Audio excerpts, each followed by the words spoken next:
So, do you guys remember back in high school when we went to go see District 9?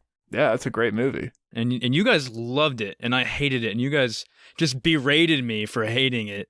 You're like, how could you hate this movie? We berated I'm like, you. This movie sucks. Like, I can't stand this movie. Have you rewatched it? No. Now that you're not young and ignorant? I haven't watched it Because it's a great movie. I remember liking it, though. I do like this, though, Keith. I like that you're just starting off the show with some negativity, because I thought I mightn't be alone. We've been building up to Spectre, and it's finally time to talk about it, and I certainly... No, I guess, spoilers. I don't love it. But so I like that we're on equal ground here. I wonder, Austin, for you, I mean, do you want to join us on this little boat of negativity we have? Do you have a movie that you hate? Yeah, I can't stand It's a Wonderful Life. Really? Why? Dude, it's so boring. Every time it comes on Christmas, I make sure I turn off the TV.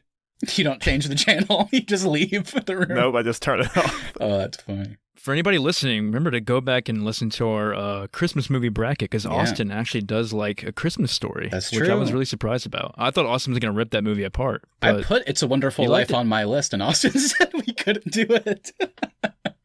I was like, okay, that's fair. I guess something else it's also worth bringing up, because you guys have pitched the idea of returning to the Fast and Furious franchise, and I have zero interest in that. I guess maybe Keith and I, maybe we go solo. We do a little quarter-mile race. See what happens. Heck yeah. It's funny, though, when Keith brought up, just out of nowhere, a movie that he wasn't a fan of. I don't know why, but my brain just jumped to it. I really thought Keith was going to maybe try and get a dig in or two. I thought maybe he'd talk about Austin's favorite film, The Alamo. I was actually on my mind, but I was like, we've brought that one up too much. But you know what? I think we do need to talk about it real quick. God, what a Austin, film. Do you still love that movie? Is that still in your top 10? Yes, I like The Alamo, Keith. Come at me. I have to admit to it. Dennis Quaid. Dennis Quaid as Sam Houston. Golly. Remember The Alamo. God, what a scene. And Billy Bob Thornton as Davy Crockett. I gotta warn you, I'm a screamer. We have to give people context, because nobody saw that movie. That is a line that Billy Bob Thornton as Davy Crockett says before being killed. Golly.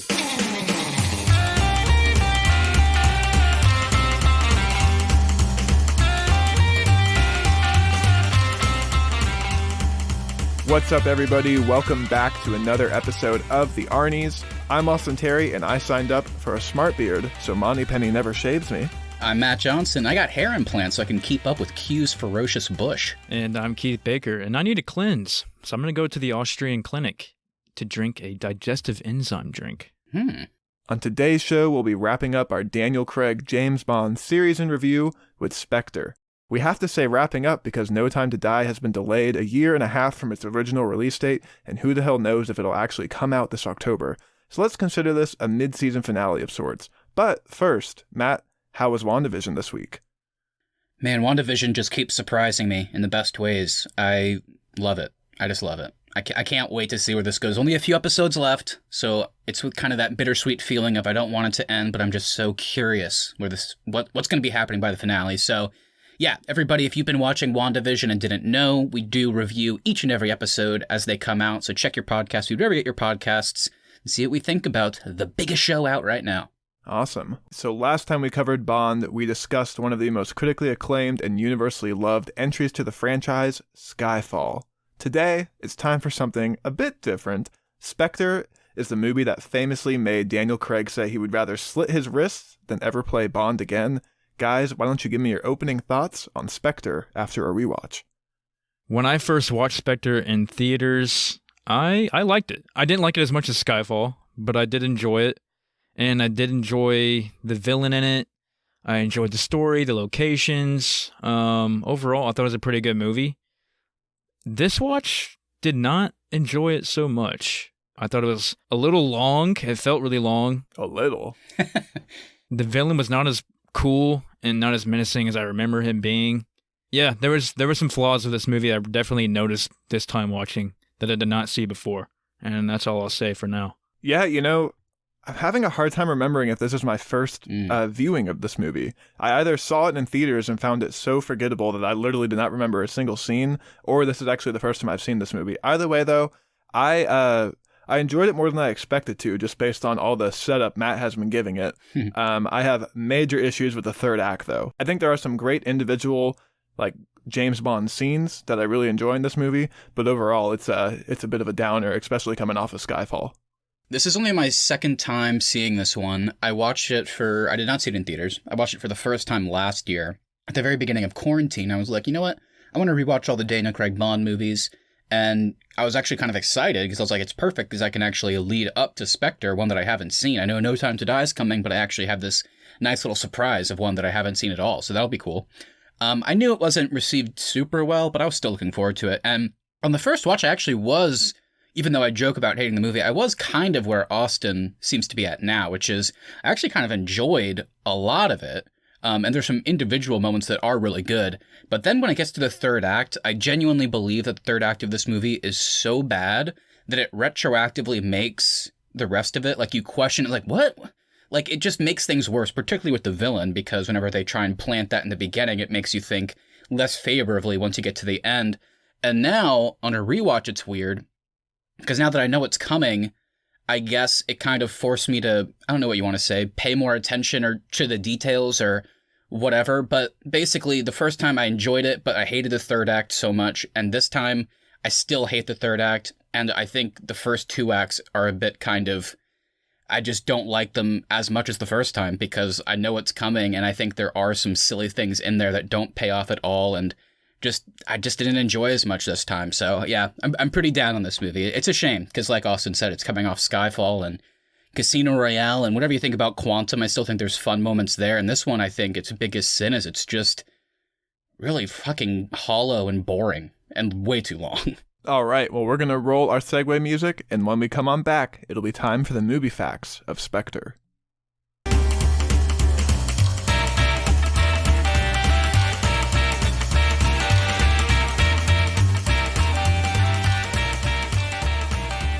All right, let's get into it, guys. Matt, why don't you break down our cast and crew? Let's do it. All right, so this one is directed once again by Sam Mendes, who we know from American Beauty, Road to Perdition, Jarhead, Revolutionary Road, 1917, and of course Skyfall. Screenplay by Neil Purvis, Robert Wade, and Jez Butterworth, with, I was surprised to see, early drafts by the Skyfall writer John Logan, so I'm not sure what happened there. Composed once again by Thomas Newman, along with the classic James Bond theme by Monty Norman, featuring Writings on the Wall, written by Sam Smith and Jimmy Napes, who I was like, that's a cool name, and performed by Sam Smith. This also won the Oscar. It did? Yeah, this did win the Oscar. This won the Oscar? Yeah, it did. That's not a joke. Oh. Yeah. That was a terrible year it must have been a terrible year for music that year then. Just in general, music just was bad that year.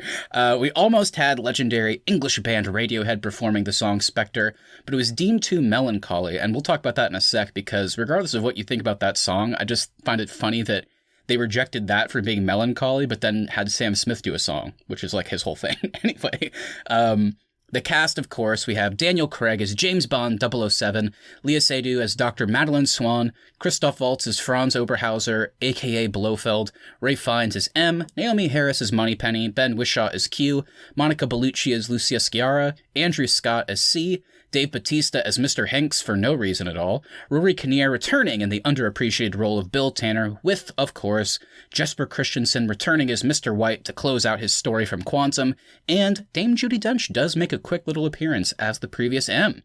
So, a lot to go through there. Guys, I want to hear, what are your highlights? It can be the cast, it can be the direction, the writing, the songs, anything. Just let me know what stands out to you there. For me, and I think Keith is actually going to disagree with me on this one, but for me, it's Leah Seydoux as Dr. Madeline Swan. I think she's one of the better parts in this movie, and I really enjoyed her performance as the kind of main Bond girl in this one. I like the fact that kind of nothing surprises her character, and the way she plays the character, it always feels like she knows more than she's letting on, and I found that really compelling and interesting to see interact with James Bond. Okay. That's all good points. I don't think I would disagree with all of that. There were just some things about her that, not her, and not the acting. The acting was fine. Just something about her character that was kind of, she would just contradict herself sometimes. She'd be like, I don't want to have anything to do with you. And then she's like, I'm coming with you and all that. And then it was confusing at times. Like, what do you want? I don't get what you want. That's kind of the biggest flaw I had with her. But no, I agree with you, Austin. The acting was good. And overall, I think she was a good Bond girl. Yeah. My highlights, as far as the cast, I'm gonna shout out to Ray Fiennes for M. I really enjoyed him in this one.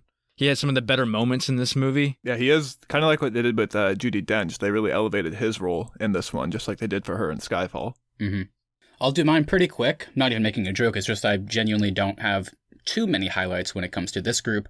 The first one's kind of a cheat. I know I talked with Austin a little bit about it. I know he wasn't that big of a fan, but I genuinely do really like the Radiohead version of the song Spectre, and I like listening to it sometimes, even without the context of Bond. I just think it has the Radiohead sound with that Bondness, whereas Writings on the Wall, it's a fine Sam Smith song, but nothing about it says Bond to me. So, wait. That's your highlight for the movie? No, I'm not done. It's a song that wasn't even included. That's what I just said. I said it's a in the cheat. actual movie.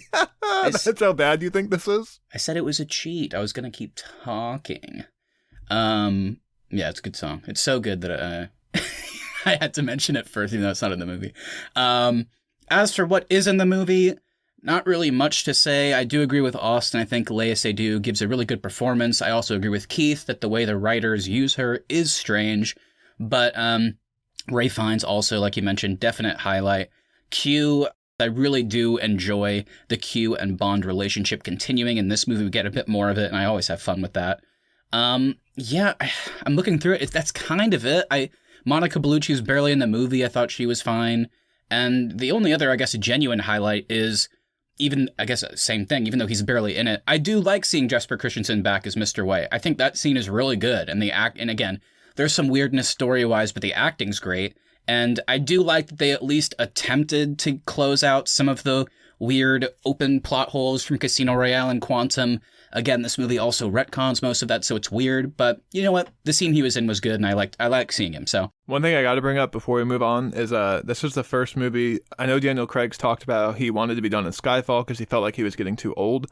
This is the first movie of his that we've watched where I've actually noticed his age. Like, I don't know what it is about just maybe the way they kind of tried to dress him in suits that look like they're for a younger man, and it just made his age kind of stand out, especially when he's paired against Léa Seydoux, who's like 20 years younger than him. Yeah. So that was kind of jarring for me. Yeah. Yeah, he looked a lot thinner in this one, too. He didn't look as, like, beefy in the other ones. Like, he was all, like, ripped up in the other ones. This one, he was, like, he definitely looked his age. I think I read somewhere that his fitness routine changed before this one, where he couldn't lift a lot of weights, so he was just like doing like cardio. So that's why he looked like 20 pounds lighter in this movie. Yeah, I guess he must have been like 45 or 46 at the time. And again, we talked about this last time, him wanting to be done at Skyfall, and it's crazy that I would have to imagine. I know he does love his fans clearly, but I think Spectre was just received so poorly that he was like, well, I got to go out on top. I got to do one more. And now he's in his 50s. It's like, at least from the trailers, he looks pretty good, but it's just insane that he's been wanting to be done for 10 years and can't get out, basically.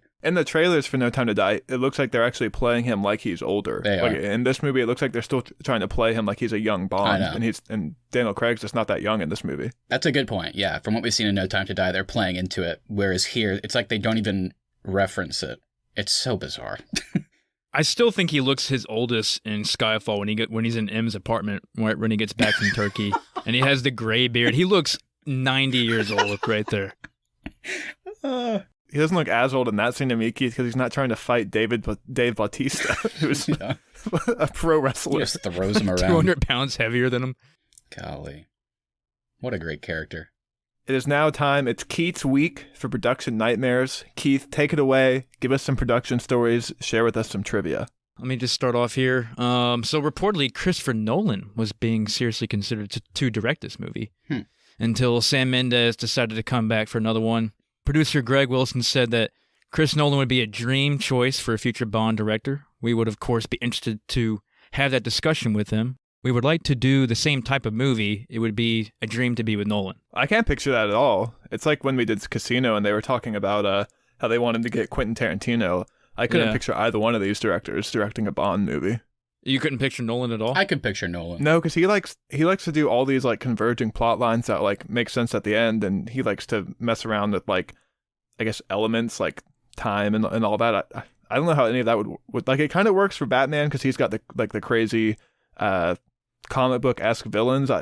Bond, to me, it always seems to be a bit more serious, so I don't know how Nolan's type of directing would work for that. You're right, he does kind of go with the crazy concepts, but I think he could do something cool with it. I know he's talked about it forever. I guess they could just never come together on it. It would be interesting, but, I think I might like to see other people first. I don't really know. I'm going to be actually really interested once they kind of leave Daniel Craig behind. Like, what is the future? Like, what kind of directors are they going to go after? So that could be interesting. But yeah, I have no idea. I genuinely don't know. That could have been cool, though. So Gary Oldman was actually approached for the role of Franz Oberhauser, but he was unwilling to commit to 6 months production worldwide. I thought that was kind of interesting. Yeah, that could have been cool. Again, we're definitely going to have to talk about it. Bond films are so intrinsically tied with their villain, but I don't think it would have mattered who they put in this part. Just with the way they structured how this character is used in the movie, I just don't think it would have made any difference who played him. Gary Oldman's a great actor, obviously, so he would have brought something to it, but the fact that Christoph Waltz, a 2-time Academy Award winner, in this movie is like just so blech. It's like, yeah, to me that proved that it was the writing, not the actor. Hello, brother. Oh my god. The opening scene, set during the Day of the Dead, it's kind of pretty unique for a James Bond movie because it marks the first time that a long one-shot take was done in a Bond movie. But it was actually done in 3 shots, but they made it, they blended it into one shot. It's cool. Maybe it's because of the one take. It feels like it takes forever to like actually get to the opening credits, though. But I love how it goes from this like huge open city into the small confines of a helicopter cockpit. I like how it transitions to the various set pieces. Yeah, I don't know. Weirdly, the opening scene just doesn't look good to me. Especially, there's something about it. I don't know if it's the filter or the way they incorporated CG for the buildings or backgrounds. It just looks kind of off. And I can't wait to talk about it, but there is just one of those weird, I guess it's a nitpick. Well, actually, I don't know. It's less of a nitpick. It's just whenever he's trying to kill the guy and he gets spotted, he purposefully shoots this briefcase, which is like, he probably doesn't know it's a bomb, or does he? Either way, he blows up that building, and it's like, I wonder if there were people in there. I don't know. It's just kind of a weird Or if there scene. were people on the street below. Yeah, the building fell on them. I was guessing that he maybe thought it was a computer of some sorts with maybe certain information on it. I don't think he knew it was a bomb. I don't think he would have done it if he knew it was a bomb. You would have to hope so, yeah. Yeah. I don't know, man. All right, well, let's go ahead and break down the critical reception now. So Spectre released to theaters on November 6, 2015. It made $881 million worldwide against a $245 million budget. The film has a 63% on Rotten Tomatoes, and upon release received mixed critical reviews. Critics pretty much agreed that it would be hard to live up to Skyfall, but felt Spectre fell short of its potential. The only consistent things that critics praised were the visuals and the action. Other than that, critics had a lot more negatives to bring up for this one.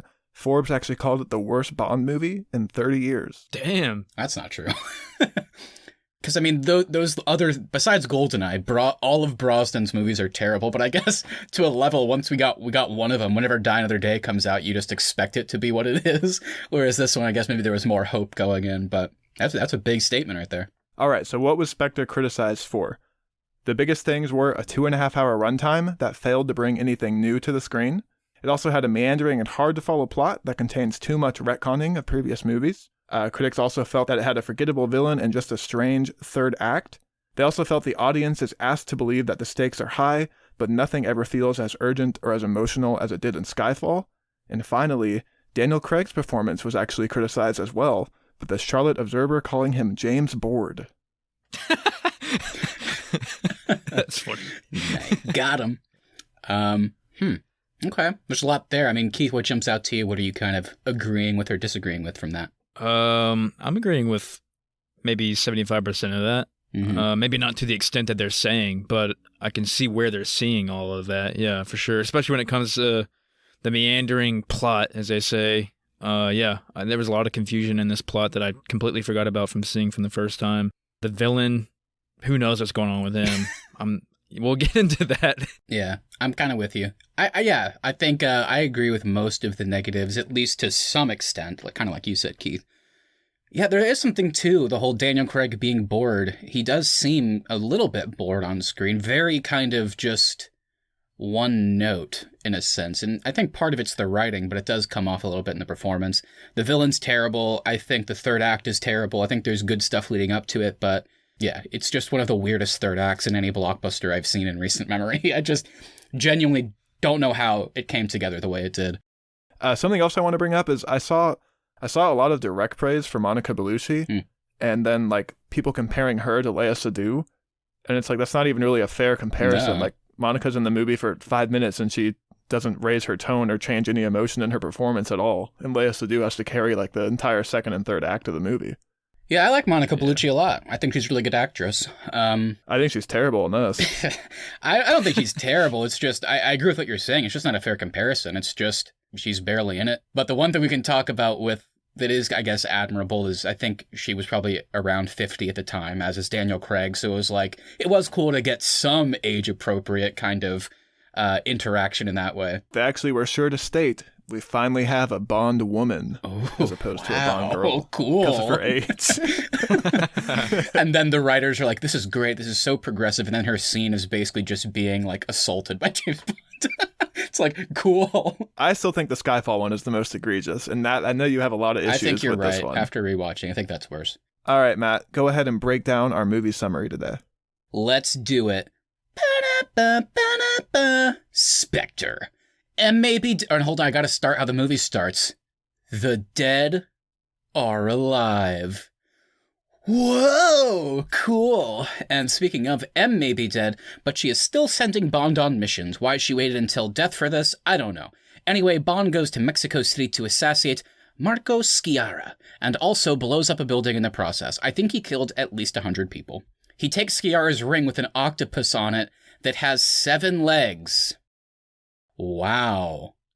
What a fucking dumb thing.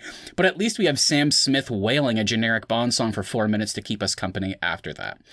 Voldemort is angry at Bond for killing people and blowing up buildings, as anybody would be, but he's also a bit of a grumpy Gus because C, aka Moriarty from Sherlock, is trying to close the 00 program by basically monitoring the entire population at all times. Seems like these are completely separate issues, if you ask me. I'm not entirely sure how this connects. Great choice, Sam Mendes. Bond goes to Rome and gets really creepy peepee with Sciarra's widow, gets some info from her, and observes the leader, Franz Oberhauser, give the order to assassinate Mr. White. Also, we learned they've retconned Quantum, which is now just a random subsidiary, I guess, of Spectre. Bond locates White, who is dying, and agrees to protect his daughter, Dr. Madeline Swan. Swan goes with Bond, and they eventually get it on and end up at Oberhauser's base. This movie starts to take a fucking dive bomb in quality here, just to let you know. Let's see if I have this right. Oberhauser reveals he is funding C so he can operate Spectre without issues. His father adopted James, and I guess he got jealous of that, so his totally natural response was to kill him and fake his own death. He changed his name to Blofeld just so that the audience can go, oh, cool. And claims to be the author of all of Bond's pain since he caused the events of the previous movies, which is not true. We watched those movies and that's not true. I guess he's lucky in that sense that Bond chose this profession in the first place so that he could even get his revenge that he claims he's been planning forever. Anyway, Bond and Swan escape and head back to London to stop C, which not climactic in any way. Long story short, they do. Bond shoots Blofeld's helicopter down with a pistol. Blofeld wants Bond to kill him for some reason, but he refuses. Even though he kills, just without abandon, everyone else, but he won't kill this guy. He throws his gun away, seemingly alluding to his retirement, and walks into the moonlight with Swan. And that is Spectre, my friend. All right, it is now time for our mid-season finale with our roundtable discussion on the Bond series. Who wants to kick us off today? I'll start us off. So, this Bond film does the opposite of Skyfall, despite the similar team behind it, and is a sequel instead of a standalone, or at least more of a sequel than Skyfall was. I think it's pretty slow and boring, and this movie also weirdly recontextualizes every villain and side character in the previous movies in order to fit into Blofeld's plot and just kind of make him more cool, and that's something I just don't like in general. It's weird because we're talking about how long the movie is, but it's really not any longer, I guess, than Skyfall or Casino. So what do you guys think? Why was this one so much more of a slog? What do you think contributed to that primarily? I think it's kind of what you said there. It's just so boring. retconning can work if what you're doing on the screen is really interesting and like fun to watch. When you do retcon stuff, you're asking the audience to like suspend their disbelief for a second so that you can tell them a cool story. When it's so clear that you're taking all these movies and just shoehorning them into each one of these octopus legs, like it just gets ridiculous and not fun to watch. And when it's 2.5 hours long and you're realizing you have to sit through the rest of this, and it just, you feel every minute of it. The opening song with Sam Smith, that was a long ass opening. And I'm sure Skyfall's opening maybe it was just as long. I don't know. I think I like the song better, and I think I maybe like the animation better. This opening was so boring. I was just waiting for it to end, and then he just kept going, "In the writing on the wall," and then I would be like, oh, "Okay, we're about to start the movie," and then "In the right," and he'd go into it again. I'm like, "Jeez, is it ever gonna end?" And so we get it. The writing's on the wall. Start the damn movie. You know what I did, Keith? We got 45 seconds into the song, and I picked up the remote and skipped it. Yeah, I was like, golly, we get it. Going into the main plot, I hated Christoph Waltz's character. He's like, "It was me, James. It was all me this whole time. Lashif, Silva, Mr. White. It was all me, James." It was so stupid. It's almost like they're trying to be like, all right, look, he's gonna tell the audience the events of all the past movies, and then you'll know that he really did all this stuff. And it's like that just makes it worse because we've already seen all that. Show us something new for once in this movie. Yeah. Yeah, and it's weird because it's like clearly they did it to make him more menacing or cool in their eyes. And the thing that sucks is even though we had some problems to, varying degrees with the past villains, it makes them so much less cool. I mean, it doesn't even make sense. Lashif was kind of on his own.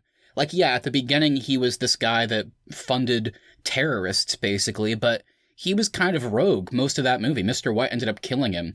And it's like, okay, so he worked for Blofeld? Is that what you're saying? Great. He's the author of James's Pain now? It doesn't connect the way that he's saying it does. And how is he responsible for M's death? I mean, Silva was a cyber terrorist that seemed like he had complete autonomy and then just does it himself.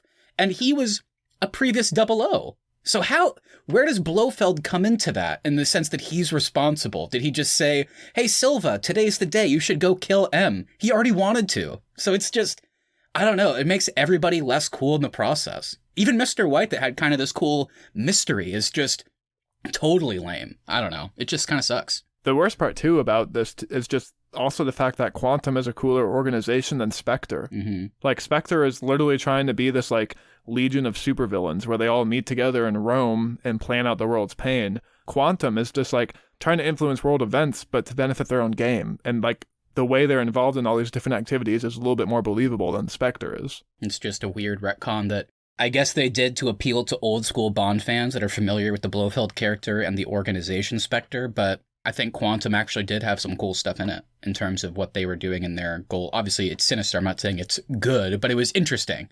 And here, it's just they change it for no reason. And I think it kind of just makes all of the villains and even someone like Vesper, a love interest, just so much less interesting. So we've talked a lot about, the negative stuff that kind of contributes to just the movie feeling over bloated and weird and hollow.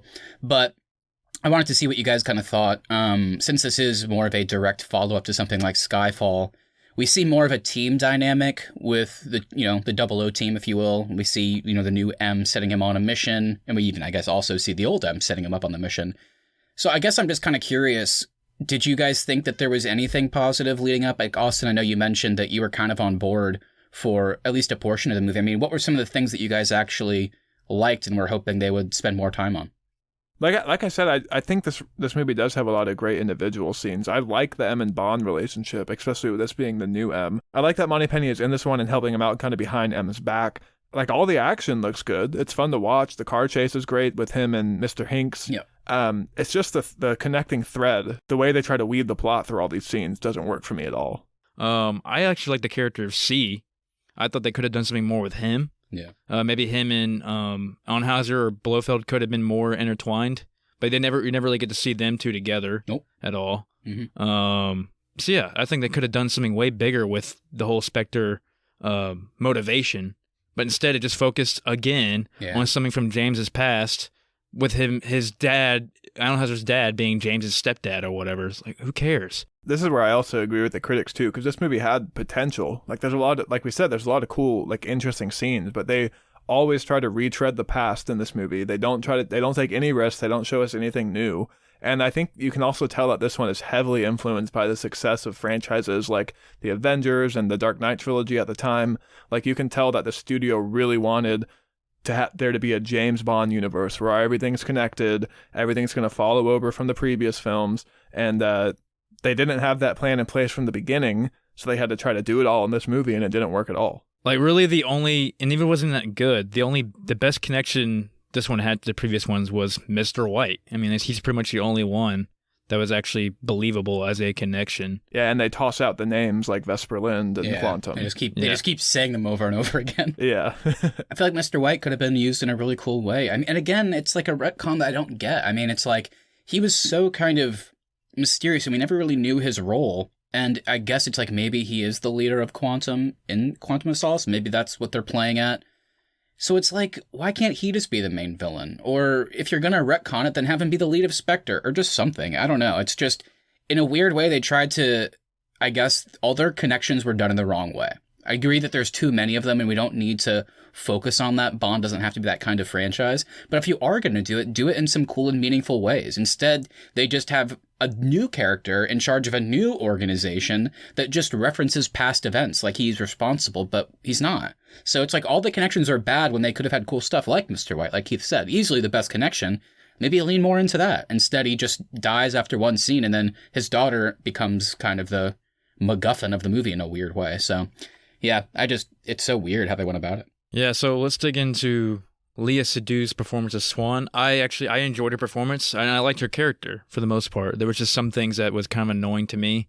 So she was constantly like contradicting herself and flip-flopping her ideas and everything she just kind of said in general. So I really enjoyed the clinic scene whenever they first meet and all that, and she finds out who he is and he finds out who she is, and they go from there. And I did like that. The scenes I didn't really like were them at the, I guess the hotel in Morocco. L'American. Yeah, L'American. And she was kind of saying, I can take care of myself. And as soon as he tries to leave her, she's like, I'm going with you. And so it just, her ideas weren't making sense with everything she was saying. The flip-flopping actually kind of works for me, just because even though her and her father didn't have the best relationship, she is still kind of grieving and trying to process that information.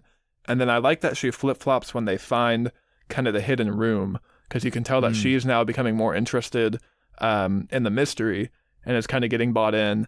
And then her and Bond continue to develop their relationship. They learn they can trust each other on the train. So the flip-flop thing works for me just because I can see it as I'm getting really interested and I want to find out what happens. And then now I'm also starting to fall for Bond and starting to realize I can trust him as well. And then also the fact that my dad was a supervillain, so I have, like, I'm not a liability on this mission. I know how to use a gun. I know how to fight. So, like, she can also be helpful, too. Yeah, I can see it both ways. I think it is a bit jarring at times when it's like all of a sudden she's so bought in. And it culminates in a scene I know we're going to talk about once they get to the base. It's just like their relationship starts in kind of a cool place and it does slowly develop to in kind of an interesting way. And then it just, out of nowhere, is just so unbelievable. It's like, And I think that's part of the third act. We'll talk about it, but it accelerates way too fast. And so, yeah, I think there's so much good to the character, but I also do agree with Keith that there's too much contradicting that is a bit unbelievable, and it's just so accelerated, and I don't know. Yeah, I do. Again, I like the performance, and I like a lot about the character. I like what Austin said about her not being a liability and being able to contribute in some cool ways, but ultimately it just, I don't know. It just doesn't fully come together like a lot of the movie. If you guys had to compare Madeleine Swan to Camille and Vesper, where would you put her among those three? Oh, that's tough. I like them all three for different reasons.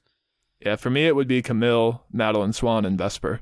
Ooh, Vesper's at the bottom. I think the other two just have way more interesting stories. Yeah, it's hard to say. I don't know. I really love Ava Green's performance, but again, kind of similarly, and I don't mind the character choice to have her betray him, especially once they give us the reasoning. It's just, even though Quantum gave us an epilogue, we never really got to see more of her side and how it started, so it just feels like there's a bit missing with that character.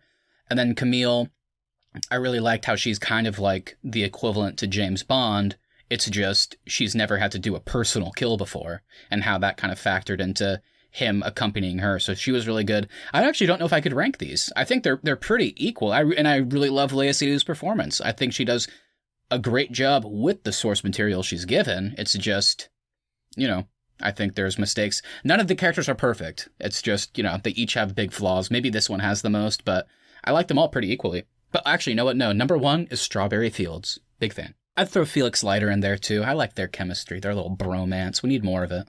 So he's in the list as well.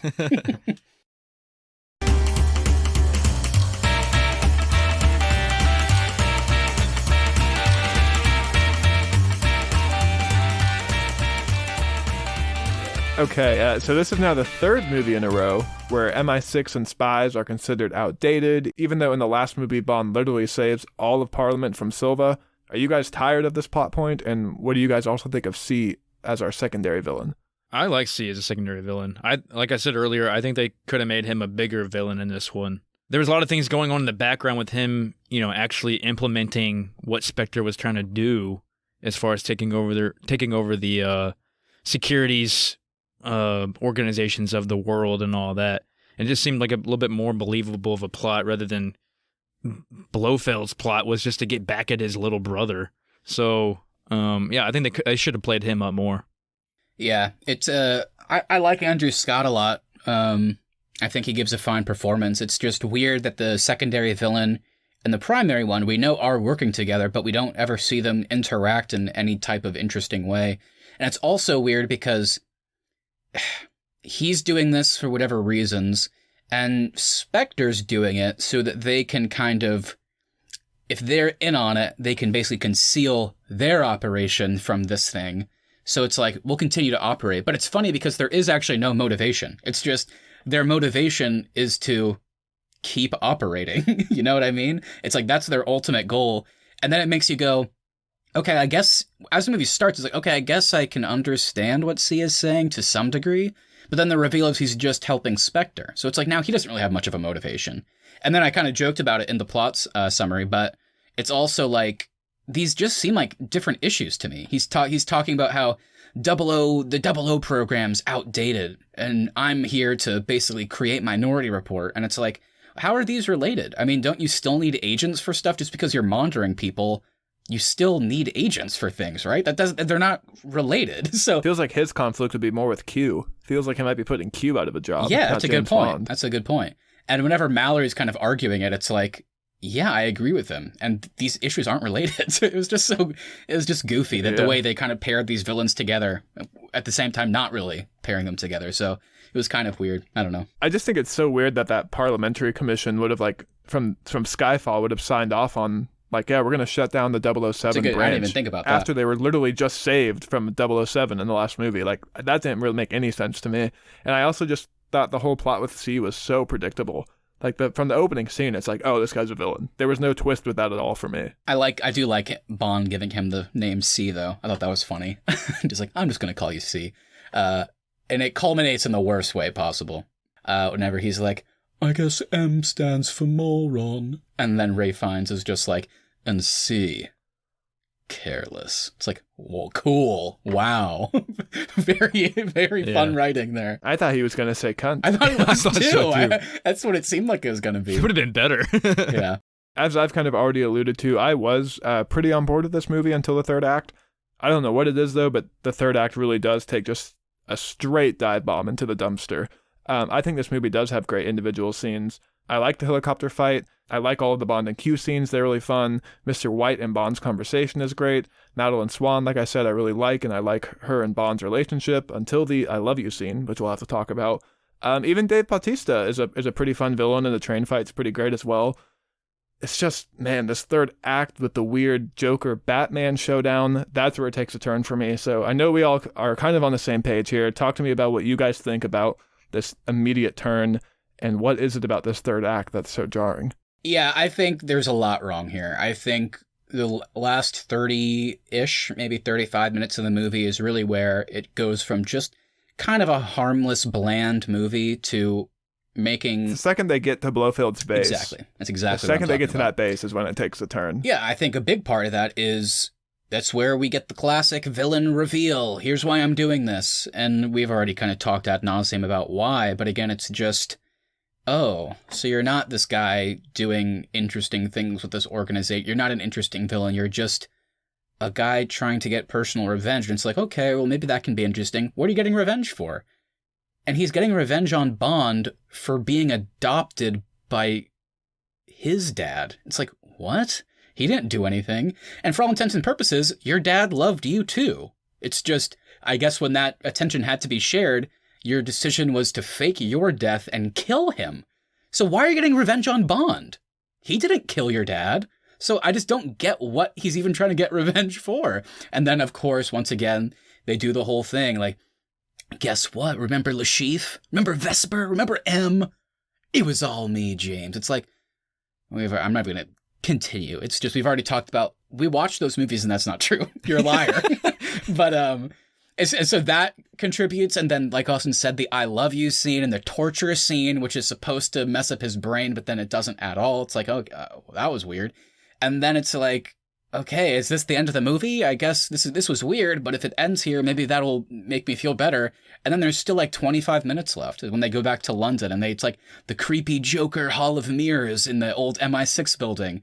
And guess what? Swan has been captured again. Can you save her, James? It's like, I'll try. Building blows up, shoots his helicopter down with a pistol, and then he's like, and then, of course, all the while, C is now like the main villain of the movie, and he accidentally kills himself by falling off a balcony. It's like, okay.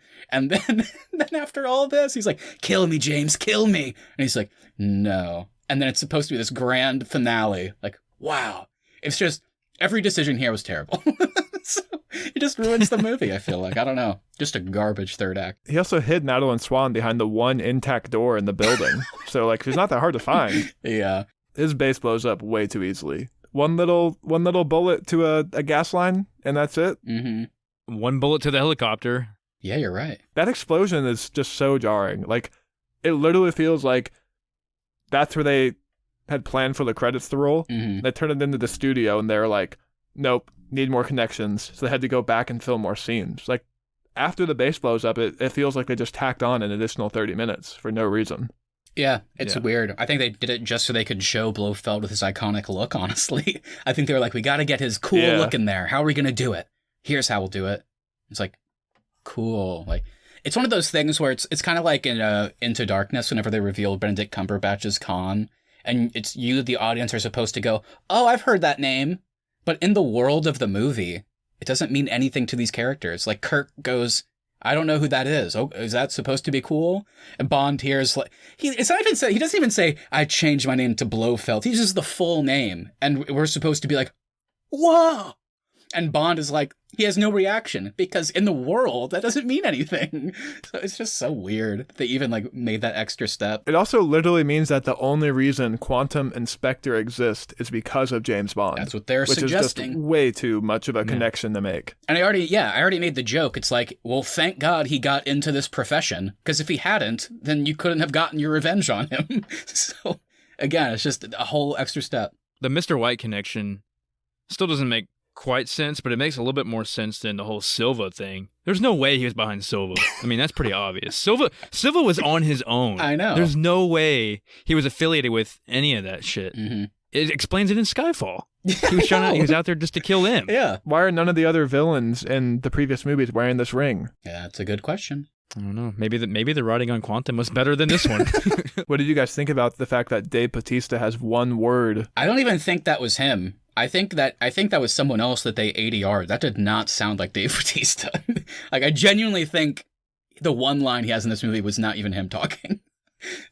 Wow, what a weird It's role. literally one word. He only says shit. Mm-hmm. That's the only thing he And says. he falls out of a train. I liked him. I like that kind of character. I like the car chase scene through Rome. I thought that was pretty badass looking with him. The scene where he pretty much does tryouts and he gouges the guy's eyes out. That was pretty crazy. Yeah. It's a goofy, dumb, silly character, but certainly far from, I would even say, a problem with this movie. I wouldn't consider it. I mean, this is one of kind of the throwbacks that they do in all these movies now to old Bond that I think is kind of cool. You know, having kind of the mostly silent, huge, menacing tertiary even character, like a henchman, basically. Like Jaws or Odd Job, something like that from the other movies. And I do like Swan's involvement with some of these action scenes, and I like that she really wants to have nothing to do with this guy. And I actually genuinely thought it was kind of believable that they get into this extremely high adrenaline situation, and then they both just kind of slump over, and it's like, what do we do now? And then it just immediately cuts to a sex scene. I thought, I was like, seems kind of believable in that kind of high adrenaline situation. They're just kind of operating on instincts and having fun. So I thought that actually kind of worked in terms of the grand scheme of things. This feels like the most natural relationship in this one. Yeah. Well, I think even more natural than Vesper. Yeah, I think so. The problem with Vesper is it's not natural. Most of it's fake. And you don't even really know by the end if it is genuine. It's kind of a weird thing. But again, Ava Green was great. But yeah, this one is relatively natural. Until it is not, Austin. We got to talk about this, guys. We got to talk about that she is in love with him. Huh? What? Out of nowhere, dude. Out of nowhere. Crazy. I literally have it in my notes. She loves him? ? Like, oh my God. This is so forced. And this comes right after he has 2 drills going into his head. And Oberhauser, Blofeld is such a bad villain, he can't even get this right. He's like, he'll never remember you. I'm destroying his brain. He won't remember anything. He won't even recognize you when I'm done. And then the drill comes out. He's immediately like unconscious, I guess. She walks up a second later and goes, I love you. And he's like, I'd recognize that face anywhere. Oh my God. It's just so forced, dude. So forced. If they didn't have that scene, the relationship would be better. Yeah, if it had just ended without that. I did like the watch part of that scene. Kind of a shame after how ridiculous the movie is, we didn't get actually any more fun gadgets. I mean, Skyfall, we got a radio and a gun with a fingerprint. I was hoping maybe for something more exciting. And then it's just an exploding watch. So, oh well. What did we think of Christoph Waltz's actual performance as Blofeld in this movie? It was okay. I'm a big Christoph Waltz fan. I'll say I like the scenes when they're at the meeting table. I did like that. Those are the best scenes. Yeah, I think that's probably the best performance he gives whenever he's kind of in the dark and you can't see his face and he just talks and whispering to the other guys that come up to him. I really like that. But when it gets more to it was all me, James, all of it, that's when it loses it for me. Yeah, I think, like I mentioned at the top, I don't really think it's a problem with the performance. The way they, wrote this character and the way the character is used in the movie, like how frequently. I don't think anybody could have done this and had it be satisfying, at least. I mean, he's at that great scene at the table where we don't even know who he is or what he's doing. So you have the element of mystery and the creepiness. We don't see him for another hour and 30 minutes. Like, legitimately, I checked the time. His next scene is an hour and 40 minutes into a 2 hour and 20-minute movie. And then it's just immediately, he's just explaining his revenge plot. Like, this is what I'm doing and why. You're my brother. I hate you, even though I'm the one that killed our dad. So it's just, it goes from such a 0 to 100 perspective. It's just, he's really cool and mysterious, and then I'm getting revenge on you. And then after that, he's really only in, the helicopter scene. He has that weird scene in the MI6 building when he's behind the glass. So Christoph Waltz is basically in 3 scenes in this movie, and that's it.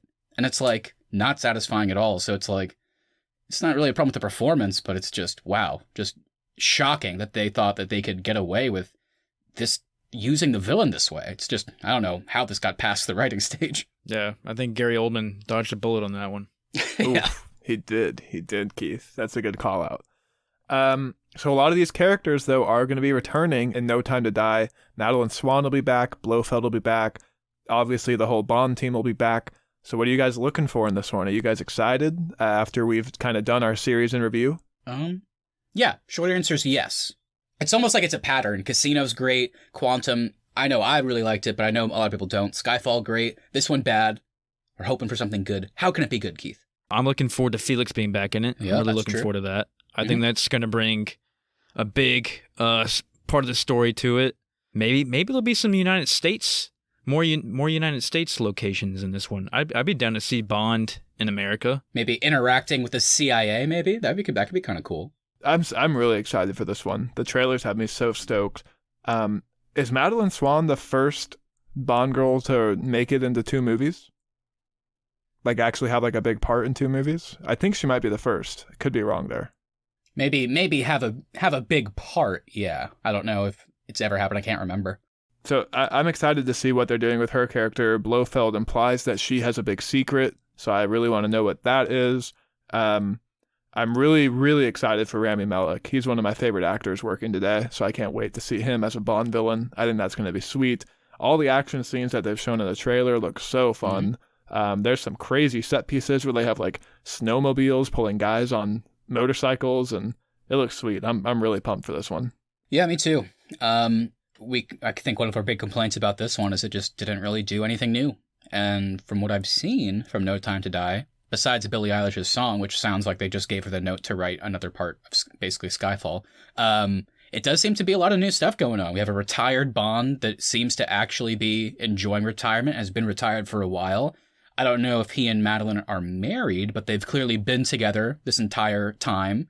So that will be kind of a cool thing. And it's one of those things we have complaints about their relationship in here. But if we get kind of a cool time jump, it could actually sell us a bit more on their actual chemistry and relationship, whatever it may be. Again, Blofeld, probably not the main villain here. It seems like just kind of a secondary role. Could be more cool than the primary role, so I like that. Agree with Austin, there's some action in these trailers, which is just really damn good looking. And yeah, I'm just excited to see what they do. I like the idea of him, I think by Felix having to bring him back in somehow. And I think Lashana Lynch is 007. I think she's the new 007. And so, but he has to work with basically he has to work with like a younger version of him that was like Casino Royale. He has to work with someone that is in their prime, and he's really not. So it could be cool.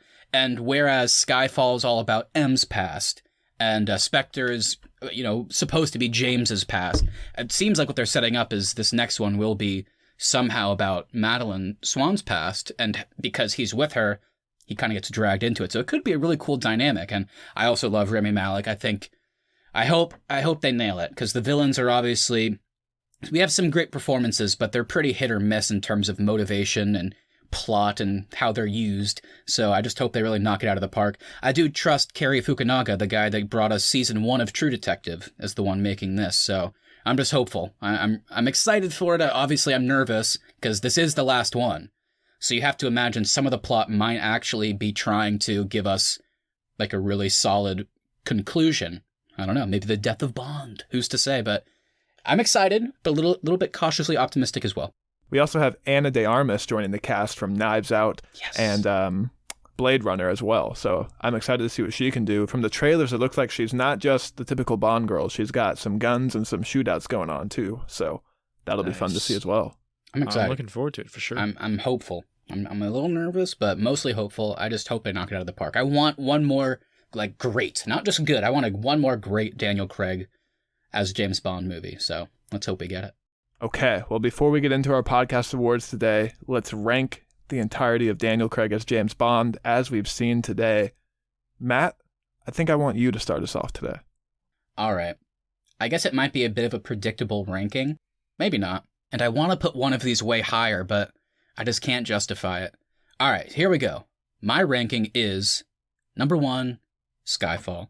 I think there's an argument that the number 2 for me, Casino Royale, maybe some days I like it better. I like the origin aspect. I think they really nailed that. But I think today, for right now, it's going to be number 1 is Skyfall. Number 2 is Casino Royale. Number 3, I really liked it on a rewatch. I want to put it higher. Just like I said, I can't justify it. Quantum of Solace / Solace. I still don't know. Quantum of Solace sounds good to me. I'll say that.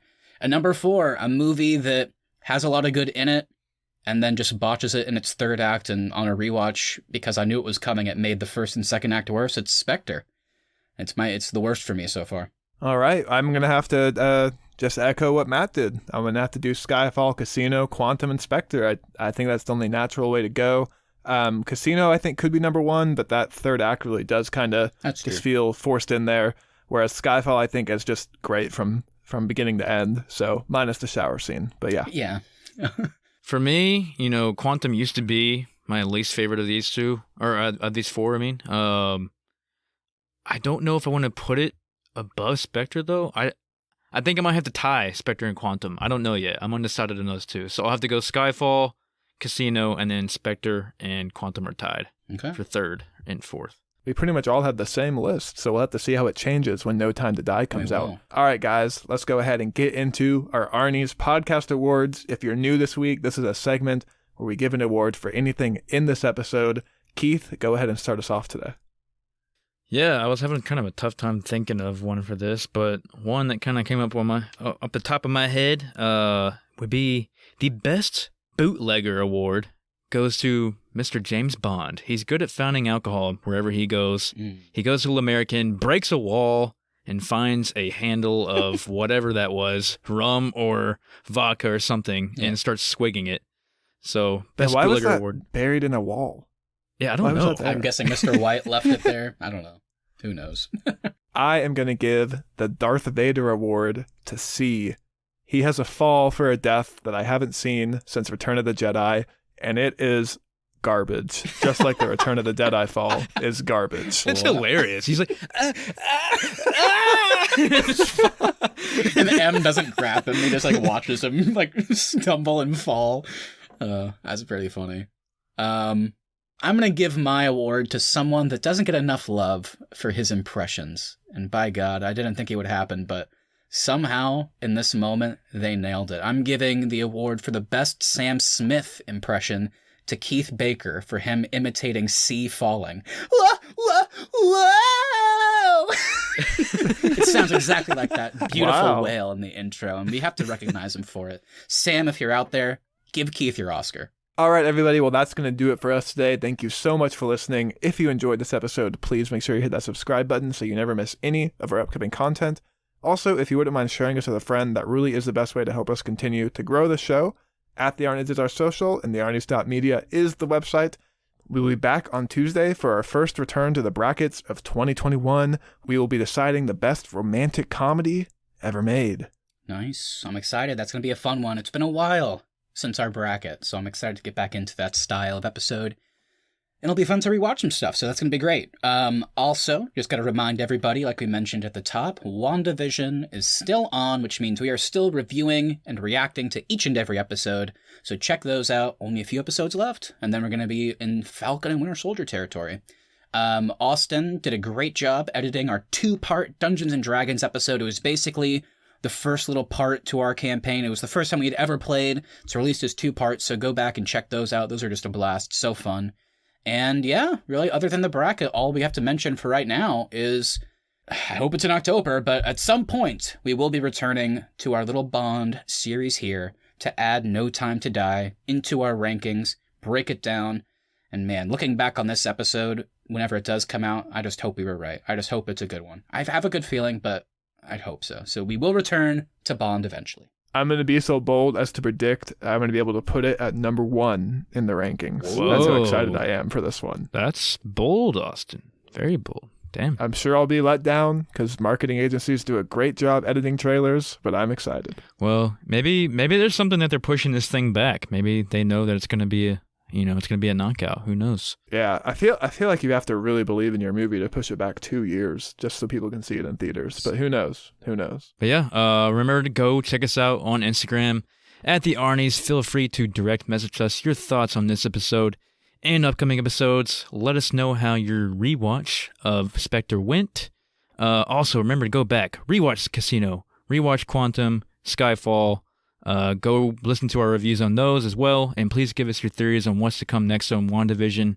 And remember, D&D, Dungeons & Dragons, go listen to them, give us your character, let us know how you think we did on our journey. Nice. All right, everybody. That's going to do it for us today. We will talk to you guys next week. I'm the author of all your pain, James.